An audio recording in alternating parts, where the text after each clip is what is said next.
మిత్రులందరికీ నమస్కారం. గత వీడియోలో మనం హూ ఈజ్ గాడ్, అట్లాగే వేర్ ఈజ్ గాడ్ అనేటువంటి అంశాల మీద చర్చించుకున్నాం. వాటిలో సమగ్రమైనటువంటి విషయాలన్నీ కూడా సంక్షిప్తంగా మనం వివరించడం జరిగింది. ఈ వీడియోలో మనం the way God, way to God, the way to God అనేటువంటి అంశం పైన చర్చించుకుందాం. ఎందుకనంటే ప్రపంచంలో మనం చూడొచ్చు, అనేక రకమైనటువంటి దేశాల్లో అనేక రకమైన సాంప్రదాయాలు, మతాలు, ట్రెడిషన్స్, కల్చర్స్ మనకు కనిపెడతా ఉంటాయి. దాంట్లో ప్రధానంగా జురాస్ట్రనిజం, జుడాయిజం, క్రిస్టియానిటీ, ఇస్లాం, తోయిజం, కన్ఫ్యూషనిజం, ఇట్లాగా యానిమియిజం అనేటువంటివి ఎన్నో మతాలు, ఎన్నో సాంప్రదాయాలు మనకు కనిపిస్తూ ఉంటాయి, హిందూయిజాన్ని పక్కన పెడితే. అట్లాగే హిందూయిజంలో మనం చూసినట్లయితే చారువాకులు, బుద్ధులు, జైనులు, అద్వైతులు, విశిష్ట అద్వైతులు, శాక్తేయులు, తాంత్రికులు అని ఎన్నో మార్గాలు మనకు కనిపిస్తూ ఉన్నాయి. ఈ అన్ని మార్గాల్లో ఏ మార్గం ఏమిటి అని ఒక మనిషి జీవితాన్ని వెచ్చించడానికే సరిపోతుంది. ఇక ఇవన్నీ పక్కన పెట్టారా, భగవంతుని తెలుసుకునే పక్కన పెట్టిన మార్గాలు ఉంటే, ఇక భగవంతుడి సంగతి అక్కర్లేదండి అంటే దేవుడి సంగతి మాకు అక్కర్లేదు, ఎసెన్షియల్ పదార్థం ఏమిటో మా సుఖాలు మాకు కావాలి, మేము ఏదైతే అనుభవిస్తున్నామో అది ఇంకా మేము రెట్టింపు పొందాలి అనేటువంటి మార్గాలు కూడా మన హిందూ మతంలోనే ఉన్నాయి, ప్రపంచంలోనూ కూడా ఉన్నాయండి. అంటే డీడ్స్ కోసం చేసేటువంటి, డీడ్స్ కోసం ఏం చేస్తాం చెప్పండి మనం?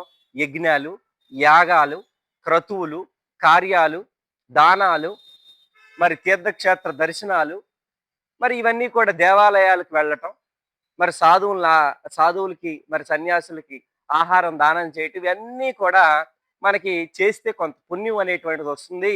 ఈ పుణ్యం వల్ల ఈ పుణ్యం వల్ల ఈ జన్మలో కాకపోయినా మరొక జన్మలోనైనా ఒక అత్యంత స్థితిలోకి మనం చేరుకుంటాం, ఇక దేవుడితో మాకు సంబంధం లేదు అనేటువంటి మార్గాలు కూడా మనకు కనిపిస్తా ఉన్నాయి. దీన్ని ప్రధానంగా మీమాంస మార్గం అని అంటారు. అయితే ఇప్పుడు దేవుడు ప్రతి దగ్గర ఉన్నాడు, ప్రతి దాంట్లోనూ ఉన్నాడు, ప్రతిదీ తానై ఉన్నాడు అనేటువంటి ఎసెన్షియల్ పాయింట్ మనం గత వీడియోలో మాట్లాడుకున్నాం. ఇప్పుడు అన్నిటిల్లో ఉన్నాడు దేవుడు అనంటే అన్నిటికీ ఆయన సజాతీయమై ఉన్నాడు. సజాతీయం అంటే అన్నిటిలో తాదాత్మ్యత కలిగి ఉన్నాడు. మరి అన్నిటిలో తాదాత్మ్యత కలిగి ఉన్నటువంటి దేవుణ్ణి కొత్తగా తెలుసుకుంటావా, లేదా ఆల్రెడీ తెలుసుకొని ఉన్నావా? ఈ పాయింట్ మీద ఎంతో మంది చర్చించారు, ఎంతో మంది సాధనలు చేశారు. సాధన అంటే ఒక రకంగా రీసెర్చ్ చేశారు. ఎంతో మంది నిగూఢంగా దాన్ని మరి లోపలికి వెళ్ళి అన్వేషించారు. అలా అన్వేషించినప్పుడు మిత్రులారా, మనకి వచ్చినటువంటి రెండే రెండు మార్గాలు. ఒకటి ద్వైత మార్గం, రెండోది అద్వైత మార్గం. మళ్ళీ ద్వైతం అద్వైతం అంటే ఇక్కడ మధ్వాచార్యులు వారు లేదా శంకరాచార్యులు వారు ద్వైతం అద్వైతం కాదండి. ప్రపంచంలో ద్వైతం అద్వైతమే ఉంది, ప్రపంచం అంతా కూడా. ద్వైతం అంటే ఏమిటండి? ద్వైతం అంటే నేను అనేటువంటి వాడిని సపరేటు, దేవుడు అనేటువంటి వాడు సపరేటు అనేటువంటిది ద్వైత మార్గం. అంటే నేను మాట్లాడేది నిగూఢంగా రీసెర్చ్ లెవెల్లో డీప్లో మాట్లాడుతున్నా. ఇక ప్రాపంచికులకు మూడు ఉంటాయి, దాన్ని త్రైతం అంటారు. ఏమిటి ప్రాపంచికులకు మూడు? నేను, దేవుడు, ప్రపంచం. చూసారా ఎంత ఎంత అద్భుతంగా ఉందో? నేను, దేవుడు, ప్రపంచం అని మూడు కనపడుతున్నాయి ప్రాపంచికులకి. ద్వైతులు కొద్దిగా స్టెప్ ముందుకెళ్ళారు. వాళ్ళు ఏమన్నారంటే ప్రపంచం నేనుంటేనే ఉంది కాబట్టి ప్రపంచాన్ని పక్కన పెడదాం, నేనే ప్రపంచమై ఉన్నాను, ఇప్పుడు ప్రపంచానికి ఆధారమైనటువంటి వాడు ఎవడైతే ఉన్నాడో వాడు దీని అంతటికీ కూడా మూలమైనటువంటి వాడు, హేతువు. కాబట్టి వాడి వల్ల ఈ ప్రపంచం అంతా ఉంది, వాడి వల్ల నేనున్నాను, కాబట్టి నేను వాడికి శరణార్థుణ్ణి కావాలి అని ద్వైత మార్గం. ఇలా ద్వైత మార్గంలో మీరు జీసస్ క్రైస్ట్ని చూసిన ద్వైతమే, ఇస్లామిక్ చూసిన ద్వైతమే, మరి జుడాయిజం చూసిన ద్వైతమే, ఎన్నో ఇక ప్రపంచంలో ఉన్నటువంటి మతాలు, వాటి వాటి సాంప్రదాయాలు, వాటి వాటి ట్రెడిషన్స్ అన్నీ ద్వైతమే. అట్లాగే భారతదేశంలో కూడా మీరు చూడొచ్చు, మరి ద్వైత మార్గాలు ఎన్నో ఉన్నాయి. ఇప్పుడు శాక్తేయులు అంటారు, శక్తిని ఉపాసిస్తూ ఉంటారు, వాళ్ళు ద్వైతులు ఉన్నారు, అద్వైతులు ఉన్నారు. అఘోరీలు ఉన్నారు, వాళ్ళల్లో ద్వైతులు ఉన్నారు, అద్వైతులు ఉన్నారు. అట్లాగే తాంత్రికులు ఉన్నారు, వాళ్ళలో ద్వైతులు ఉన్నారు, అఘోరీలు ఉన్నారు. ఇట్లు తంత్ర ఫిలాసఫీని మనం చూసిన, ఇటు వేద ఫిలాసఫీని మనం చూసినప్పటికీ కూడా, వేదంలో మీరు చూసినట్లయితే మిత్రులారా, వేదంలో కూడా ద్వైతం అద్వైతం అనేటువంటి రెండు భాగాలు చెప్పబడ్డాయి. ఇప్పుడు ఆ ద్వైతం చెప్పేశాను కదా మీకు. ద్వైతం అంటే నేను వేరు, దేవుడు వేరు. ఆ నేను వేరు, దేవుడు వేరు అనేటువంటి విషయంలో వాడు వెళ్తూ ఉంటాడు. అలా తెలుసుకునేటువంటి మార్గం లేదా అలా పొందేటువంటి మార్గం ద్వైతం మిత్రులారా. ఇప్పుడు అద్వైత విషయాన్ని మనం చర్చిద్దాం. ఇప్పుడు మనం ప్రపంచంలోనే అత్యంత మనోహరమైన, సుందరమైన, దివ్యమైన, భవ్యమైనటువంటి ఫిలాసఫీ అద్వైతం గురించి మాట్లాడదాం. అసలు అద్వైతం అనేటువంటి పేరులోనే ఒక అద్భుత తత్వం దాగి ఉన్నది మిత్రులారా. ఎందుకు అలా అంటున్నానంటే, చిన్నప్పటి నుంచి మనం చూసినటువంటి వాతావరణం, పెరిగినటువంటి అంతా కూడా ద్వైతం, త్రైతంలోనే ఉన్నాం. త్రైతం అంటే ఏమిటి చెప్పండి? మూడు అని చెప్పుకున్నాం. అంటే త్రిపుటి అంటారు దాన్ని. మూడు అంటే ఏమిటి? నేను, ప్రకృతి, దేవుడు. మూడు వేరు వేరుగా ఉన్నాయి. కాబట్టి దీన్ని చూసి వండర్ అవటం. ఇక ప్రపంచం అంతా వండరే. ఈ ప్రపంచంలో ఉండేటువంటి రిలేటివ్ సైన్సెస్ అన్నీ కూడా దీని కిందకే వస్తాయి. కాబట్టి నేను ఏదో చెయ్యాలి, ఏదో పొందాలి అనేటువంటి తపన చెందేటువంటి వాళ్ళందరూ కూడా ఈ త్రైతం కిందకే వస్తారు. ఇప్పుడు ద్వైతం అనేటువంటి వాడు ఉంటాడు. ద్వైతంలో ఎంతో మంది భక్తి మార్గం అంటారు దీన్ని. భక్తి మార్గం అంటే ఏమిటి? ఆ భగవంతుణ్ణి, ఆ దేవుణ్ణి మనం పూజిద్దాం, ఆ దేవుణ్ణి కీర్తిద్దాం, ఆయన పేరు మీద ఒక మంచి పనులు చేద్దాం అనేటువంటి ఇదితో చేసేటువంటి వాళ్ళందరూ కూడా ద్వైతులు. ఇప్పుడు త్రైతంలో మిత్రులారా మనకి ప్రత్యేకంగా నోన్ టు అన్నోన్ అనేటువంటి ఒక ఇడియం ఉంది కాబట్టి ఇంగ్లీష్లో, దాని ద్వారా మనం మనకు తెలిసినటువంటి అద్వైతం ద్వారా తెలియనటువంటి అద్వైత శాస్త్రాల దగ్గరికి వెళదాం. ఇప్పుడు మనకు తెలిసినటువంటి అద్వైతం ఏంటి? శంకరాచార్యులు వారు స్థాపించడం కాదండి, ప్రతిపాదించడం. అంటే ఆయన మొదలు పెట్టలా, ఆల్రెడీ ఉన్నటువంటి దాన్ని మళ్ళీ వెలుగులోకి తీసుకొచ్చారు. అంటే మళ్ళీ ప్రపంచానికి వెలుగెత్తి చాటారు అద్వైతం అనేటువంటిది. అద్వైతం అంటే ఏమిటి? అద్వైతం అంటే రెండు కానిది. రెండు కానిది అంటే ఏమిటి? ఒకటి. ఏంటా ఒకటి? ఉన్నది దేవుడే. మీకు స్పినోజా మాట గుర్తు రావాలి వెంటనే. వెస్టర్న్ ఫిలాసఫీలో పాంథియిజం, ఎవ్రీథింగ్ ఈజ్ గాడ్ అంటాడు అతను. అంటే ఎవ్రీథింగ్ ఈజ్ గాడ్, అది పాంథియిజం. దానికంటే కూడా ఇంకా లోపలైనటువంటిది ఈ అద్వైతం. కాబట్టి శంకరాచార్యులు వారు ఏం చెప్తారంటే, నేను అనుకునేటువంటి దేహి ఈ శరీరం అనుకుంటున్నారు మీరు, ఈ శరీరం కాదు, ఈ శరీరంలో ఉండేటువంటి వాడిని నేను. ఇప్పుడు ఈ శరీరంలో ఉండేవాడికి ప్రపంచం అయిపోయింది. ఈ రెండింటికి వేరు కానటువంటి దేవుడు కూడా ఇందులోనే ఉన్నాడు. ఇందులో ఎలా ఉన్నాడు?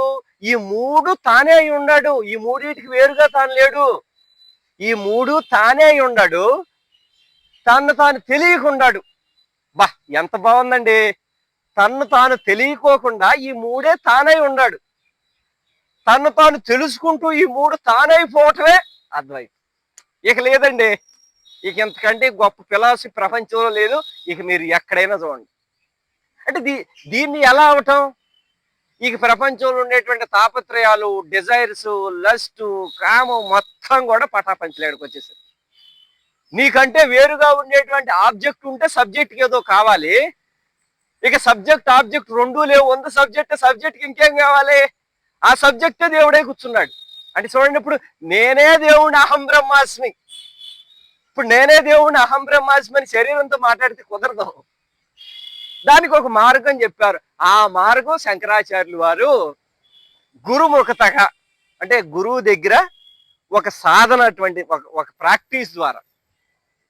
మీరు చూడండి, లౌకికంగా చిన్నప్పుడు పిల్లవాడు బడికి వెళ్తే వాడికి ఒక టీచర్ కావాలి. వాడికి తెలియనటువంటి విషయాలు నేర్పడానికి టీచర్ కావాలి. తల్లి మొదటి గురువు అని చెప్తారు. ఎందుకని? తెలియని విషయాలు నేర్పడానికి ఉపయోగపడేటువంటి వాళ్ళు ఎవరైనప్పటికీ కూడా మనకు గురువే. కాబట్టి ఇక్కడ మనకి తెలీదు, తెలుసుకోవడానికి వెళ్ళాం. అభిలాష్ పుట్టింది, ఆల్రెడీ తాంతో ఎమర్జ్ అయిపోయి ఉన్నాడు. ఎమర్జ్ అంటే ఏమిటి? దాంట్లో ఆల్రెడీ తాదాప్యత చెందినటువంటి గురువు ఎవరైతే ఉన్నారో వాళ్ళు మాత్రమే దాని గురించి చక్కగా చెప్పగలుగుతారు. దాని దగ్గరికి నేను తీసుకెళ్ళగలుగుతారు. దాంట్లో నేను లయం చేస్తారు. లయం అంటే ఏమిటి? నువ్వేది అయిపోతావు. ఇక అది అద్వైత మార్గం చెప్పుకొచ్చింది. ఇట్లా శంకరాచార్యులు వారు చెప్పినటువంటి అద్వైతం ఒక రకంగా ఉంటది. అల్టిమేట్ గా చేరుకునేది దాని దగ్గరికి. ఇప్పుడు మనం తంత్ర ఫిలాసఫీకి వద్దాం. శంకరాచార్యులు వారు చెప్పినటువంటిది వేద ఫిలాసఫీ. తంత్ర ఫిలాసఫీ ఏంటంటే ఆగమ శాస్త్రం. ఆగమ శాస్త్రం కంటికి కనపడదు, గుప్తంగా ఉంటది. అందరూ అఘోరీలు అంటుంటారు. అఘోరి అంటే ఏంటి చెప్పండి? ఘోరం కానటువంటి వాడు, ప్రశాంతంగా ఉండేటువంటి వాడు, అసలు అతను ఎంత పెనన్స్ అండి, ఎంత ప్రాక్టీస్ అండి, ఎంత ధ్యానం, ఎంత తపస్సు, ఎంత బయట భంగం కలిగినా అతను కలగనటువంటి స్థితిలో ఉండేటువంటి వాడి అఘోరి. అటువంటి అఘోరి సాంప్రదాయంలో మనం చూసినట్లయితే ఆగమ శాస్త్రాలు అన్నీ కూడా వస్తాయి. ఆగమంలో మనకి ప్రధానంగా 4 ఆగమాలు మనకు కనపడతా ఉంటాయి. ఒకటి శైవ ఆగమాలు, శాక్తాగమాలు, వైష్ణవ ఆగమాలు, అట్లాగే బౌద్ధ ఆగమాలు. మరి బౌద్ధ ఆగమాలు ఏంటంటే వజ్రోపాసనం. మీకు తెలుసుగా ఇవన్నీ మీరు తెలిసినటువంటి విషయాలుగా మీరు ఒక్కొక్కటి అని అనమాట రాసుకోండి. రాసినటువంటి విషయాన్ని క్లుప్తంగా చూడండి. అసలు ఎంత అద్భుతమైనటువంటి ఫిలాసఫీ. ఇప్పుడు ఇందులో మళ్ళీ 3 తంత్ర ఫిలాసఫీలు, మళ్ళీ ద్వైతం అద్వైతం ఉంటాయి. సరే, ఆ ద్వైతం అద్వైతం పక్కన పెడితే ఇప్పుడు అద్వైతం గురించి మనం మాట్లాడదాం. తాను తానుగా గుర్తించటం అనేటువంటిది ఉన్నది చూడండి. తన్ను తానుగా గుర్తించటమే దేవుడు. ఎందుకని? పుట్టిందంటే పోస్తుంది. జాతస్య ధ్రువో మృత్యు ధ్రువం జన్మ మృతస్య. అంటే పుట్టిందంటే పోద్దండి. మన దగ్గరికి వచ్చిందంటే అది పోద్ది. బికమింగ్ ఉండదుగా, బీయింగ్ అంటారు సద్గురువులు. బీయింగ్ అంటే ఏమిటి? తానై ఉండటమే. కొత్తగా తాను ఏదన్నా అయ్యాడు అనుకోండి, అతను ఉండడు, ఆ స్టేజ్ ఉండదు. ఒక ప్రొఫెసర్ అయ్యాడండి ఒక స్టూడెంట్, వాడికి ఒక టైం ఉంటుంది. వాడు ఒక ఇనిషియల్ డేట్ ఉంటుంది, ఒక ఎండ్ డేట్ ఉంటుంది. అదే రకంగా ఇప్పుడు నేను ఒక కొత్తగా దేవుడిని అయ్యాను అనుకోండి, నేను దేవుడిగా పోతాను. ఎందుకని? నేను ఇప్పుడు కొత్తగా అయ్యాను. కొత్తగా అయినోడు ఉండడు. మనం చూడండి, మన పురాణాల్లో కూడా మనకి ఏం చెప్తారంటే స్థితులు చెప్పుకొచ్చి, భూలోక, భువర్లోక, సువర్లోక, మహర్లోక, జనర్లోక, తపోర్లోక, సత్యర్లోక అనేటువంటి 7 ఊర్ధ్వలోకాలు చెప్పుకొచ్చి, ఈ ఊర్ధ్వలోకాల్లో ఉండేటువంటి వాళ్ళు యక్షులు, కిన్నెరులు, కింపురుషులు, దేవతలు, దేవగణాలు, బ్రహ్మ, వీళ్ళందరూ కూడా సమయంలో పోతారు. అంటే ఇవన్నీ కూడా ఏమిటి? పదవులు. ఇవన్నీ కూడా ఏమిటి? స్థానాలు. ఈ స్థానాల్లో వాళ్ళు పర్మనెంట్ గా ఉండరు. శాశ్వత పదాలు కాదు. బ్రహ్మ పదవి కూడా శాశ్వతం కాదు.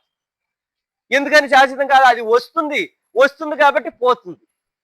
కాబట్టి ఇక్కడ రావటం అనేటువంటిది ఉండదు ఇక అద్వైతంలో. మీకు ఈ మొక్క చెప్పడానికి మీకు చెప్పాక బ్రహ్మ కూడా కాదండి.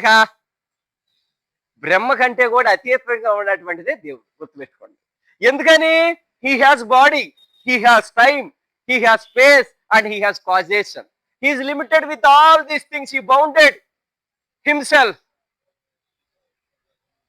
కానీ మనం ఏదైతే మాట్లాడుకుందో అది వీటన్నిటికీ కూడా పరంగా ఉన్నది. ఆ పరంగా ఉండేటువంటి దాన్ని పొందటానికే ఆగమ శాస్త్రంలో మనకి అత్యంత అద్భుతమైనటువంటి sophisticated way is Kashmir Shaivism. మనం అంత ముందు వీడియోలో కూడా చెప్పాం కాశ్మీర్ శైవిజం.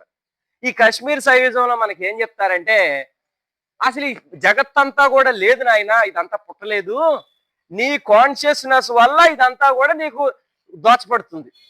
కాన్షియస్నెస్ అంటే ఏమిటి? నీ స్పృహ వల్ల. ఒకవేళ నీకు స్పృహ లేదనుకోండి, స్పృహ లేదనుకున్నోడికి సృష్టి లేదు. ఇది కేవలం అద్వైత ఫిలాసఫీ, కాశ్మీర్ శైవిజమో లేదా శంకరాచార్యుల వారి అద్వైతమో చెప్పట్లా. మోడర్న్ న్యూరాలజిస్టులు బ్రెయిన్ మీద రీసెర్చ్ చేసి వాళ్ళు కూడా ఏం చెప్తున్నారంటే 10% of our mind is consciousness mind and 90% of mind is sub conscious mind. అంటే సబ్ కాన్షియస్ అంటే మనకు తెలియదు అసలు అక్కడ ఏముందో కూడా. ఏమంటే మనకి 5-6 సంవత్సరాలు ఉన్నప్పుడు మనకు విషయాలే మనకు గుర్తుకు రావండి. అప్పుడు కూడా నువ్వు ఉండవు. కొన్ని విషయాలు అసలు గుర్తే రావు మనకి. అంటే గుర్తే రావంటే ఏమిటంటే దాని అర్థం, నేను అనేటువంటిది దానికి అటాచ్ అయ్యి లేదు అసలు. ఎప్పుడు నేను అటాచ్ చేసుకొని పడుతున్నావు కాబట్టి అది నీకు ఉండదనేటువంటి భావన నీకు కలుగుతుంది అని వాళ్ళు చెప్తా ఉంటారు. కాబట్టి ఇదంతా కూడా మీకు చెప్పేశాను కదా. ఇక ఇప్పుడు ఉన్నటువంటి దేవుడు, ఆ దేవుడు అనేటువంటి వాడిని నేనే అని అద్వైత ఫిలాసఫీ చెప్తుంది. ఇప్పుడు ఇలా తెలుసుకోవడానికి గల మార్గం, ఇప్పుడు ఎలా తెలుసుకుంటాం దీన్ని? ఇప్పుడు ఫైనల్ గా మనం సాధన మార్గాన్ని చూద్దాం. సాధన మార్గం అంటే ఏమిటి చెప్పండి? ప్రాక్టీస్. ఇప్పుడు ఏదైనా నువ్వు పొందడానికి ప్రాక్టీస్ చేయాలి. రిలేటివ్ సైన్సెస్, హ్యూమన్ సైన్సెస్ లేదా ఆర్ట్స్ అంటే చదివేటువంటి మొత్తం ఈ ప్రపంచంలో కూడా చూడండి, వారు థియరిటికల్ గా ఒకటి చదువుతాడు, ప్రాక్టీస్ ఒకటి చేస్తాడు. ప్రాక్టీస్ చేయకోకుండా వాడిని సైంటిస్ట్ అనరు, ప్రాక్టీస్ చేయకుండా వాడిని ఇంజనీర్ అనరు, ప్రాక్టీస్ చేయకోకుండా వాడిని ఒక ప్రొఫెసర్ అనరు. ఇక ఏమీ అనలేరు. Practice makes man perfect. ఇక అంతే ఈ ప్రపంచం. కాబట్టి ఆ సూత్రాన్ని మనం తీసుకొని ఇప్పుడు సాధన అనేటువంటిది చూద్దాం. అద్వైత మార్గంలో చెప్పినటువంటి సాధన ఏమిటంటే సాధన చతుష్టయ సంపత్తి. సాధన చతుష్టయ సంపత్తి అంటే నిత్యానిత్య వస్తు వివేకము, ఇహామూత్రార్థ ఫలభోగ విరాగము, సమాధి సత్క సంపత్తి. ఈ సమాధి సత్క సంపత్తిలోనే సమము, దమము, ఉపరతి, తితిక్ష, శ్రద్ధ, సమాధానం అనేటువంటి 6 ఇంక్లూడ్ అయి ఉంటాయి. తర్వాత లాస్ట్ అల్టిమేట్ ముముక్షత్వం. టెక్నికల్ టర్మ్స్ లో కొద్దిగా చెప్తే భయపడతారని దీన్ని వివేకము, వైరాగ్యము అని మనకు పెద్దవాళ్ళు చెప్తూ ఉంటారు. ఇదంతా కూడా శంకరాచార్యులు వారు మనకు బోధించినటువంటి ఒక మార్గం. ఈ రకంగా మనిలాలతో కూడుకున్నటువంటి మన మనస్సుని శుద్ధి చేయటానికే ఈ మార్గాలండి. మన మనసుకి కొన్ని డిజైర్స్, కొంత రకమైనటువంటి లిమిటేషన్తో ఉంది. ఈ లిమిట్నెస్ తీసివేయడానికి ఈ సాధనలు. ఇవన్నీ తీసివేస్తే ఇక one who emerged with the ultimate reality is called మోక్ష. నథింగ్ అండి. మోక్ష అంటే శరీరం చచ్చిపోయినా ఇక్కడ మేము కాశీలో చూస్తూ ఉంటాం, అది కాదండి మోక్షం అంటే. శరీరం చచ్చిపోయినాక వచ్చే మోక్షం ఎందుకండి? శరీరం చచ్చిపోయినాక వచ్చేది మోక్షం అంటే సచ్చిన ప్రతి ఒక్కరికి మోక్షం రావాలా. కానీ చచ్చిపోయినాక మనసు పోవట్లా. ఈ విషయాలన్నీ కూడా మీకు కావాలి అంటే మీకు క్లుప్తంగా నేను తెలియజేస్తాను. అంటే ఈ వీడియోలో మీకు చాలా వివరంగా వివరించడానికి అవకాశం లేదు కాబట్టి కీ ఎసెన్షియల్ పాయింట్స్ మీకు చెప్తున్నాను. మీకు ఇంకా కావాలి అని మీకు కింద కామెంట్లో పెట్టినట్టయితే మీకు ఆ విషయం గురించి మేము చర్చించి దాన్ని సమగ్రంగా మీకు అందిస్తాను. ఇప్పుడు అద్వైతంలో శంకరాచార్యుల వారు చెప్పినటువంటి సాధన చేసే సంపత్తి అయిపోయింది కదా. ముముక్షత్వం మీద తీవ్రంగా ఇచ్చగలిగినటువంటి వాడు ఉంటే వాడు జీవన్ముక్తులు అవుతాడు. అంటే జీవన్ముక్తులు అంటే ఏమిటంటే బతికి ఉండగానే మోక్షంతో జీవిస్తారు. అలా జీవించే వాళ్ళు ఎంతో మంది ఉన్నారు ఈ సమాజంలో. వాళ్ళు మనం గుర్తించలేం. వాళ్ళు విభూతి పూసుకోరు, వాళ్ళు కాషాయ వస్త్రాలు వేరు, రుద్రాక్షలు వేరు, ఇంకా డాంబికమైనటువంటి వాతావరణం వాళ్ళ దగ్గర ఉండదు. నేను మొదట్లో వచ్చినప్పుడు, కాశీలో వచ్చినప్పుడు ఇలాగే అనుకునే వాళ్ళు, ఎవరు కనపడ్డా స్వామి నమస్కారం. వాళ్ళు ఎవరు కాదండి, వాళ్ళు ఎమర్జీ అయిన వాళ్ళకి వీటితో దేహ వాసనతో పని లేదు, నామరూప వాసనతో పని లేదు. ఇప్పుడు శంకరాచార్యులు వారు చెప్పారు కదా, కశ్మీర్ శైవిజంలో వాళ్ళు 4 సాధనలు చెప్తారండి. చాలా అద్భుతమైనటువంటి సాధనలో వినాలి మీరు చాలా జాగ్రత్తగా. ఆణవోపాయ, శాంభవోపాయ, శాక్తోపాయ, అణోపాయ అంటారు. ఆణవోపాయ అంటే ఏమిటి చెప్పండి? Individual disciplines. ఒకడు ఈ రకమైనటువంటి సాధనలు, మెడిటేషన్ లేదా పూజ కార్యక్రమాలు ద్వారా దాన్ని పొందటం అనేటువంటిది ఆణవోపాయ. శాంభవోపాయ అంటే one who realised that he is the ultimate reality. ఒకరు ఆ భావనతో నిరంతరం తాదాత్మ్యత చెందటమే శాంభవోపాయ. ఇక శాక్తోపాయ అంటే తంత్ర యంత్ర మంత్ర పూజలతో కూడుకున్నటువంటిదే శాక్తోపాయ. ఇక అనోపాయ చాలా హయ్యెస్ట్. అనోపాయ అంటే ఏమిటి? హయ్యెస్ట్ అన్నాం. హయ్యెస్ట్ అంటే ఎలాగంటే ఏ సాధన లేదు, ఇక తానుగా గుర్తించటమే అనోపాయ. ఇది చాలా హయ్యెస్ట్, రేర్ గా జరిగేటువంటిది. కశ్మీరీ సైజంలో చెప్పారు. అయితే ఇప్పుడు చెప్పినటువంటి ఈ మార్గం అంతా కూడా జ్ఞాన మార్గం. మనకి 4 మార్గాలు మనకు కనపడతాయి ప్రధానంగా, దేన్నైనా మనం పొందడానికి, ప్రత్యేకంగా దేవుణ్ణి పొందడానికి. ఏమిటా 4 మార్గాలు? ఒకటి కర్మ మార్గం, భక్తి మార్గం, యోగ మార్గం, జ్ఞాన మార్గం. కర్మ మార్గం అంటే ఏమిటి చెప్పండి? కర్మ చేస్తే ఫలితం వస్తుందనేటువంటి ద్వారా కర్మ చేయటం కర్మ మార్గం. దీంట్లో నిష్కామ కర్మ అంటారు భగవద్గీతలో. కర్మణ్యేవాధికారస్తే మా ఫలేషు కదాచన మా కర్మ ఫలహేతుర్భూ మాతే సంగోస్వ కర్మ. అట్లా కర్మలు చేయటం, కర్మల ద్వారా వచ్చేటువంటి ఫలితాన్ని ఆశించుకోకుండా ఉండటం కర్మ మార్గం.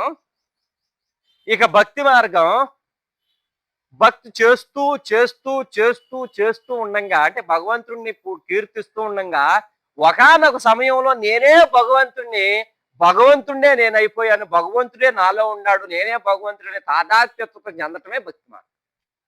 ఇప్పుడు యోగ మార్గం అంటే ఏమిటి చెప్పండి? యుజ్జితే ఇది యోగ. యుజ్జిత్ అంటే ఏమిటి? కలవటం యోగం. ఎవరితో కలవటం? ఉన్నటువంటి దాంతో. ఏది కలవటం? లేనటువంటిది. లేదా లేదుగా ఉన్నటువంటి అనుకునేటువంటిది అసలు ఉన్నటువంటి దాంట్లో కలవడం. ఇది యోగ మార్గం. ఇట్లా యోగంలో మనకి పతాంజలి యోగ మార్గం చెప్తా ఉంటారు. అది అందులో మనకు చూసినట్లయితే కొన్ని అష్టాంగ సిద్ధులని ఇవన్నీ మాట్లాడుతుంటారు. అవన్నీ కూడా మనం తర్వాత మాట్లాడుకుందాం. ఇప్పుడు జ్ఞాన మార్గం. జ్ఞానం అంటే ఏమిటి చెప్పండి? ఉన్నటువంటి విషయాన్ని ఉన్నట్లుగా తెలుసుకోవటం, దాన్ని దానిగా పొందటమే నిజమైనటువంటి జ్ఞానం. కొత్త విషయాన్ని పొందటం జ్ఞానం ఎప్పుడు అవదండి. కొత్త విషయాన్ని తెలుసుకోవటం అంతా కూడా ఒక ఒక రకమైనటువంటి దాన్ని ఏమంటారంటే ఒక ఇన్సేన్ పిచ్చితనం అంటారు. అసలు కొత్త విషయం ఏముంది ప్రపంచంలో చెప్పండి? న్యూటన్ ఉన్నాడండి, Isaac Newton theory of gravity కనుక్కున్నాడు. ఆడు కనుక్కున్నాడా? ఆల్రెడీ ఉందా? ఉన్నదాన్ని వాడు తెలుసుకున్నాడు. అప్పుడు కొత్తగా ఉన్నటువంటి దాన్ని తెలుసుకోవటం జ్ఞానం ఎందుకైందండి? ఉన్నటువంటి విషయమే మొత్తం కూడా ఈ ప్రపంచంలోనే ఉన్నది. అట్లాగే ఎంతో మంది సైంటిస్టులు, ఎంతో మంది న్యూరాలజిస్టులు, ఎంతో మంది మరి లోతుగా ఉన్నటువంటి కాస్మాలజిస్టులు, వాళ్ళు కొత్త కొత్తగా రీసెర్చ్ చేసేది ఎందుకంటే ఉన్నటువంటి విషయాన్ని తెలుసుకోవడానికి చేసేటువంటి రీసెర్చ్నే కంప్లీట్ అండ్ అబ్సల్యూట్ నాలెడ్జ్ అంటారు. ఇప్పుడు ఈ కనపడేటువంటి బహిర్గతమైనటువంటి నాలెడ్జ్, ప్రపంచంలో ఉండేటువంటి నాలెడ్జ్ అంతా కూడా రిలేటివ్ సైన్స్ అన్నాం. రిలేటివ్ అంటే ఏమిటంటే ఒకదానికి ఒకటి సంబంధంతో కూడుకొని ఇది పోయిన తర్వాత ఇంకోటి పోయిన తర్వాత ఇంకోటి అని కోరిక వచ్చేటువంటిది రిలేటివ్ సైన్సెస్. ఉదాహరణకి ఒక రీసెర్చ్ చేసినటువంటి సైంటిస్టు భూమి యొక్క సర్కంఫరెన్స్ అంటే దాని యొక్క వ్యాసార్థాన్ని కనుక్కున్నాడు తన జీవితాంతం. అక్కడితో వాడికి సరిపోయిందా? ఇప్పుడు దాని లెంత్ కనుక్కోవాలి, దాని బెర్త్ కనుక్కోవాలి. అక్కడ నుంచి చంద్రుడికి సూర్యుడికి ఎంత దూరం, సూర్యుడికి చంద్రుడికి ఎంత దూరం, నక్షత్రాలు ఏమిటి, విశ్వం ఏమిటి, మిల్కీ వే ఏంటి, గ్యాలక్సీ ఏమిటి, మరి కృష్ణ బిల్వాలు అంటే బ్లాక్ హోల్స్ అంటే ఏమిటి, ఇవన్నిటి మీద చేసుకుంటా పోతున్నాడు. ఎక్కడ దాకా చేసుకుంటూ పోతాడంటే ఇక పోతానే ఉంటుంది, దానికి ఆ అంతు లేదు. కాబట్టి దీన్ని రిలేటివ్ సైన్సెస్ అన్నాం. Relative sciences cannot be absolute science, గుర్తుపెట్టుకోవాలి. మరి అబ్సల్యూట్ సైన్స్ అంటే ఏమిటి? ఏదైతే తెలుసుకుంటే ఇక తెలుసుకోవడానికి లేదో, ఏదైతే మనం పొందితే ఇక పొందడానికి లేదో, ఏదైతే మనం అనుభవిస్తే ఇక అనుభవించడానికి లేదో, అసలు ఉన్నటువంటిది ఏదో దాన్ని తెలుసుకోవటమే complete and absolute science, absolute knowledge. Absolute నాలెడ్జే జ్ఞాన మార్గం. అసలు భారతీయులు అంటే ఏమిటండి? పిచ్చోళ్ళు అనుకుంటున్నారు భారతీయులు అంటే ఋషులు ఊరికే తిరిగేవాళ్ళు అనుకుంటున్నారా? ఎంత లోతుకెళ్ళి సాధన చేశారండి. ఏం తెలుసు మీకు భారతీయ తత్వం గురించి? మీమాంస దర్శనం చదివారు మీరు, సాంఖ్య దర్శనం చదివారు మీరు, వైశేషిక దర్శనం చదివారు మీరు. ఆటమిక్ సైన్స్ గురించి మాట్లాడుతుందండి వాళ్ళు. అన్ని మాట్లాడిన తర్వాత ఇవన్నీ కాదు, అసలు అయినటువంటిది ఒకటి ఉన్నది, అది పొందితే ఇక వీటన్నిటి గురించి మనం కేర్ చేయక్కర్లేదు అని చెప్పేసి దాన్ని పట్టుకున్నటువంటి వాళ్ళే మన భారతీయ ద్రష్టలు, ఋషులు అంటారండి వాళ్ళని. అది జ్ఞాన మార్గం. అలా జ్ఞానం ఏంటి చెప్పండి? జ్ఞానం అంటే ఏమిటి? నేను అది అయి ఉన్నాను. ఏదై ఉన్నావు నువ్వు? నువ్వే అది. నువ్వే అది, ఇక నేనే అది. ఇక ఇక దీన్ని చెప్పడానికి నేనేం చెప్పాలంటే ఒక్క టెక్నికల్ వర్డ్ ఉందండి, దాన్ని రికగ్నైజేషన్, ప్రతిభిజ్ఞ అంటారు. ప్రతిభిజ్ఞ అంటే ఏమిటి? నేనే అది అయి ఉండటం తెలుసుకోవడం, లేదా నేనే అయి ఉండటం అనేటువంటి స్పృహ కలగటం, వెంటనే స్పృహ కలగటం. ఎలా స్పృహ కలుగుతుంది? నేను కలగంటున్నాను, డ్రీమ్ స్టేజ్లో ఉన్నాను, డ్రీమ్ స్టేజ్లో నాకు అంతా నిజంగా కనపడుతుంది. నేను అక్కడ పొందేటువంటి ఆనందం ఎగ్జాక్ట్గా ఏదైతే నేను ఎంపిరికల్ వరల్డ్లో కలుగుతుందో అదే ఆనందం నాకు అక్కడ కలుగుతుంది. ఎంపిరికల్ వరల్డ్ అంటే ఈ బహిర్గత ప్రపంచంలో. ఈ ప్రపంచంలో నేను ఎలాగైతే తింటున్నానో, ఉంటున్నానో, ఆనందం పొందుతున్నానో, స్త్రీతో సంభోగం చేస్తున్నాను, అక్కడ డ్రీమ్ వరల్డ్ లో నాకు జరిగేటువంటి సిచ్యువేషన్స్ కూడా సేమ్. అక్కడ కూడా నేను సేమ్ అనుభూతి చెందుతున్నాను. అనుభూతి ఇంద్రియాలకే కదా. ఇంద్రియాలు తన పని తాను చేసుకుంటూ ఎవడన్నా అక్కడ నా వెనకమాలు పెడితే భయపడిపోతుంది, శరీరం అంతా వేడెక్కిపోతుంది. ఇప్పుడు కళ్ళలోంచి బయటకు వచ్చిన వాడు అంటే కళ ఎక్కడ జరుగుతుంది? తన లోపలే కదా, వేరే అతను ఎక్కడికో వెళ్ళలేదు, ఎక్కడో జరగలేదు, తన లోపల తను జరుగుతుంది. తన స్పృహలోకి వచ్చాడు. స్పృహలోకి రాగానే తను అనుకుంటాడు, అరే ఇదంతా నా లోపల జరిగింది, నేను దేన్ని చూసి ఇప్పుడు దాకా భయపడ్డాను అని తెలుసుకునేటువంటి తత్వం ఉందో అది ప్రతిభిజ్ఞ. ఆ ప్రతిభిజ్ఞ అల్టిమేట్ అండ్ హయ్యెస్ట్ ఎటర్నల్. దానికి మించినటువంటి పర్ఫెక్ట్ అని పదం నేను చెప్పాలి. పర్ఫెక్ట్ అంటే ప్రపంచీకులకు తెలియదు. పర్ఫెక్ట్ అనేటువంటి మీనింగ్ ఇంగ్లీష్ వచ్చిన వాళ్ళకి కూడా తెలియదు. పర్ఫెక్ట్ పర్ఫెక్ట్ అంటే which cannot be negotiate with anything. ఇక పర్ఫెక్ట్ అనేటువంటి దాన్ని తీయటానికి వీల్లేదు. దాన్ని ఏమంటారంటే పరిపూర్ణం. పూర్ణమద పూర్ణమిదం పూర్ణాత్ పూర్ణముదచ్యతే పూర్ణస్య పూర్ణమాదాయ పూర్ణమేవ వశిష్యతే. దాన్ని permanent, perfect and absolute complete అంటారు. ఆ కంప్లీట్ నాలెడ్జ్ తెలుసుకోవటమే ఆ దేవుణ్ణి తెలుసుకునేటువంటి మార్గం, ఆ భగవంతుని చేరుకునేటువంటి దారి. అదే నువ్వు అయి ఉండవు. ఇక అదే నువ్వు అయి ఉండంగా ఇక నువ్వు ప్రపంచంలో అద్భుతమైనటువంటి వండర్స్ చేస్తావు. ఇక భగవంతుని నేను తెలుసుకున్నాక నా పని ఏమిటి, నాకు ఇంకేం లేదంటే కుదరదు. ఇక నువ్వే సర్వమై ఉండాక, నువ్వే సర్వమై ఉండవు. ఇక నీకు ఎంత ఆనందం పొందితే ఇక నువ్వు చేయవలసినటువంటి పని ఏముంటది? నువ్వు ఏ పని చేసినా, ఏది అనుభవించినా ఆనందంతోనే అనుభవిస్తావు. ఇది భారతీయుల తత్వం. అంతే తప్ప తెలుసుకున్న తర్వాత ఇదంతా కూడా కొట్టిపారేయటం కాదు. ఇదంతా నువ్వే అయి ఉంటే నిన్ను నువ్వు ఎట్ట కొట్టేసుకుంటావు? దీనికి అల్టిమేట్ గ్రంథం ఏంటంటే భగవద్గీత అండి. అద్భుతంగా దాంట్లో ఇవన్నీ కూడా వివరించబడ్డాయి. కాబట్టి ఈ జ్ఞాన మార్గం, ఈ అద్వైత స్థితిని అల్టిమేట్ గా నేను నిలబెట్టింది, నేను నిలబెడతాం కాదండి, అది ఉన్నటువంటిది అదే. కాబట్టి చెప్పడం జరిగింది. దీంట్లో మీకు విపులంగా త్రైతం గురించి కానివ్వండి, ద్వైతం గురించి కానివ్వండి, అద్వైతం గురించి కానివ్వండి, లేదా మెటీరియలిస్టిక్స్ చారువాకుల గురించి కానివ్వండి, అన్నిటి గురించి నేను చక్కగా మీకు తర్వాత కావాలంటే మీకు అందిస్తాను. కాబట్టి మన వీడియోలో ఉన్నటువంటి సారాంశం వే టు గాడ్ అనేటువంటి విషయాన్ని మనం విపులంగా చర్చించుకున్నాం. దీంట్లో ఎవరికి కావాల్సినటువంటి మార్గం వాళ్ళు చూస్ చేసుకోవచ్చు, అంటే వాళ్ళు ఎంచుకోవచ్చు. ఏ మార్గం ఎంచుకున్నా your target should be ultimate. మీ యొక్క గమ్యం, మీ యొక్క గోలు అదే అయి ఉండాలి. ఇక అది టార్గెట్ అయి ఉంటే మీకు ఏ మార్గంలోకి వెళ్ళినా మీకు ఇబ్బంది లేదండి. నువ్వు జైనుడు అయినా, బౌద్ధుడు అయినా, క్రిస్టియన్ అయినా, ఇస్లామీ, హిందూ అయినా, ఇంకొకడు అయినా డోంట్ కేర్ అట్ ఆల్. మీరు పెట్టుకున్న టార్గెట్ అదా, మీరు వెళ్ళే మార్గం ఏదైనప్పటికీ అది అక్కడికే మిమ్మల్ని తీసుకెళ్తుంది. కాబట్టి మిత్రులారా, ధన్యవాదాలు. ఇంత అద్భుతమైనటువంటి అవకాశం ఇచ్చారు.